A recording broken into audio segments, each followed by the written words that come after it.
আনৰ ঘৰৰ পৰা ভুলতো আনিব নালাগে এইসমূহ বস্তু। ঋণাত্মক প্ৰভাৱ পৰিব আপোনাৰ ঘৰত। আৰ্থিক সমস্যাই জুৰুলা কৰিব পাৰে আপোনাৰ পৰিয়ালত। আমাৰ সমাজত এখন ঘৰৰ লগত আন এখন ঘৰৰ বস্তু আদান প্ৰদানৰ প্ৰথা অতীজৰে পৰা চলি আহিছে।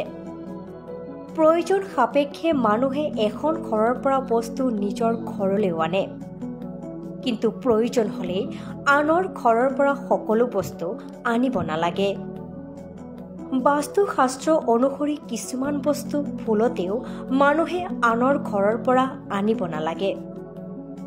ইয়াৰ ফলত মানুহৰ ঘৰখনৰ ওপৰত বেয়া প্ৰভাৱ পৰে।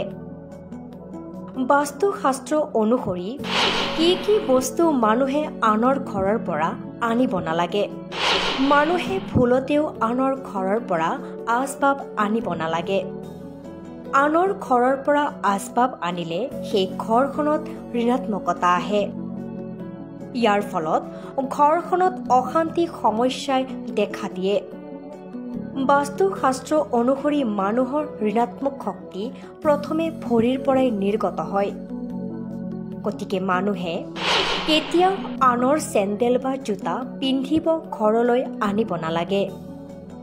ইয়াৰ ফলত মানুহৰ জীৱনলৈ নেতিবাচক শক্তিৰ আগমন ঘটে।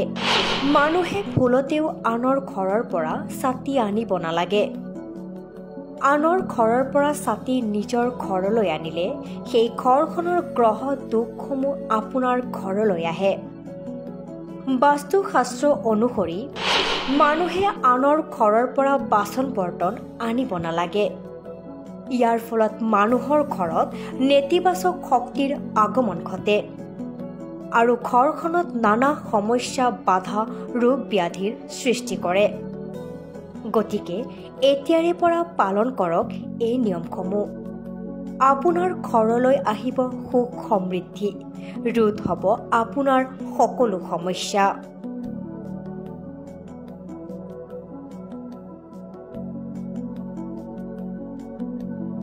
News desk report, rising north east.